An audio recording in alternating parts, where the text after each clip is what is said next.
The three powers. Why the US government runs on three branches. Welcome to Civics Explained. Today we're talking about how the US government stays balanced, powerful, and, well, not too powerful. It's all thanks to something called the separation of powers. Let's break it down. In the US, we have three branches of government: the legislative, the executive, and the judicial. Each has its own job, and they're set up this way for a reason. Let's dive into each branch and why the founders divided power like this.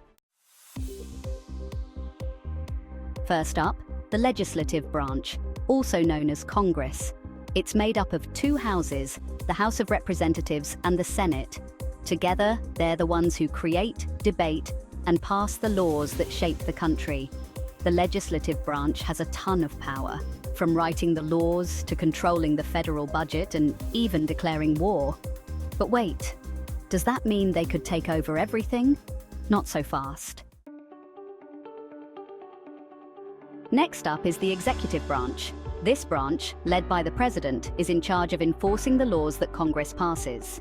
When Congress passes a law, it's the president's job to make sure it's actually carried out. The executive branch also runs day-to-day government operations, handles foreign policy, and commands the military.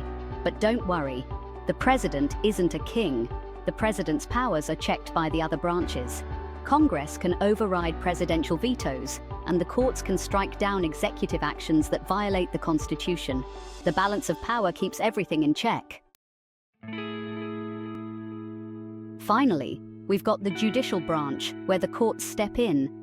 This branch, led by the Supreme Court, has the power to interpret the laws. What does that mean? Well, they decide what the laws really mean and whether they follow the Constitution. Here's the kicker. If the judicial branch thinks a law violates the Constitution, they can strike it down, even if Congress passed it and the president signed it. The courts are like the referees of the government. Their job is to make sure everyone follows the rules laid out in the Constitution, and that no one branch grabs too much power.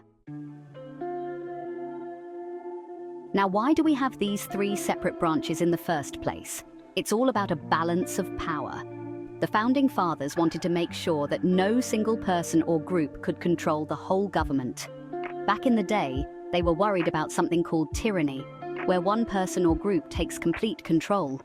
To avoid that, they divided the government into three branches, each with its own job and the ability to check the others. This system is called checks and balances. Here's how it works. Congress can pass laws, but the president can veto them. The president can make treaties, but the Senate has to approve them. The judicial branch can strike down laws, but judges are appointed by the president and confirmed by the Senate. It's like an elaborate game of checks and balances, where no one branch can dominate the others. The system forces them to cooperate, debate, and ultimately work for the benefit of the people. If one branch steps out of line, like the president tries to make a law or Congress passes an unconstitutional bill, the other branches can step in to correct it.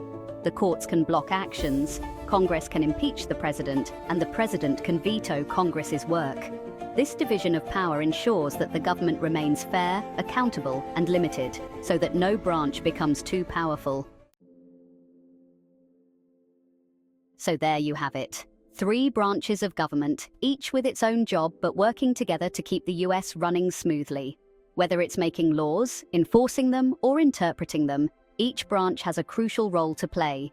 This system, based on the separation of powers, has kept the US government in balance for over 200 years. It's what makes American democracy strong and prevents any one group from getting too much power.